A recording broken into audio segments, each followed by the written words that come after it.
ভিন রাজ্যে রক্ত বিক্রি করে কোটি কোটি টাকার মুনাফার অভিযোগ। স্বাস্থ্য ভবনকে অন্ধকারে রেখে রক্ত বিক্রির অভিযোগ কোঠারি ব্লাড ব্যাংকের বিরুদ্ধে।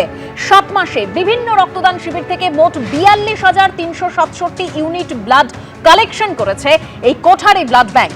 4টি ওষুধ কোম্পানিকে এই সময় 35,125 ইউনিট প্লাজমা বিক্রি করা হয়েছে।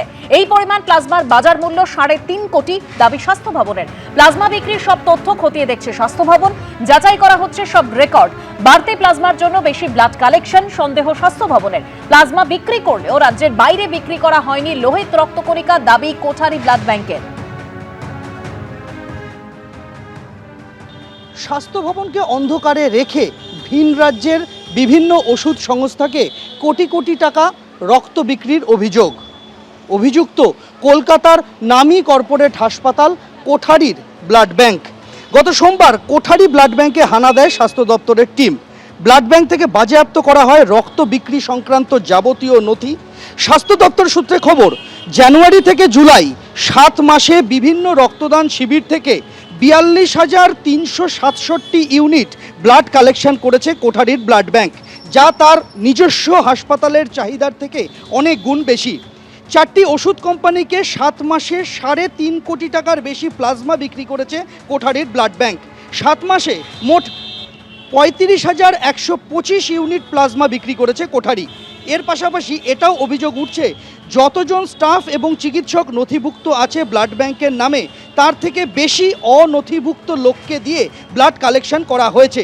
সিটিএস বা কম্পিটেন্ট টেকনিক্যাল স্টাফের বাইরে 153 জন টেকনিক্যাল স্টাফকে ব্যবহার করা হয়েছে, যা তালিকার বাইরে রয়েছে, এবং লিস্টের বাইরে থাকা অন্তত আরও 50 জন ডাক্তারকে ব্যবহার করা হয়েছে এই সমস্ত রক্তদান শিবিরে, যেটা নিয়ম বহির্ভূত বলে দাবি করছেন স্বাস্থ্য দপ্তরের আধিকারিকরা।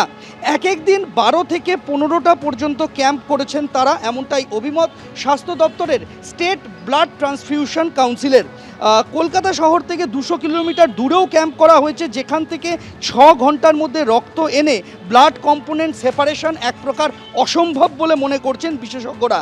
এই 42,367 ইউনিট ব্লাড কাকে কাকে দেওয়া হয়েছে, সব রিকুইজিশনের রেকর্ড চেয়ে পাঠানো হয়েছে স্বাস্থ্য ভবনের তরফে। সেই সমস্ত নথি যাচাই করা হচ্ছে।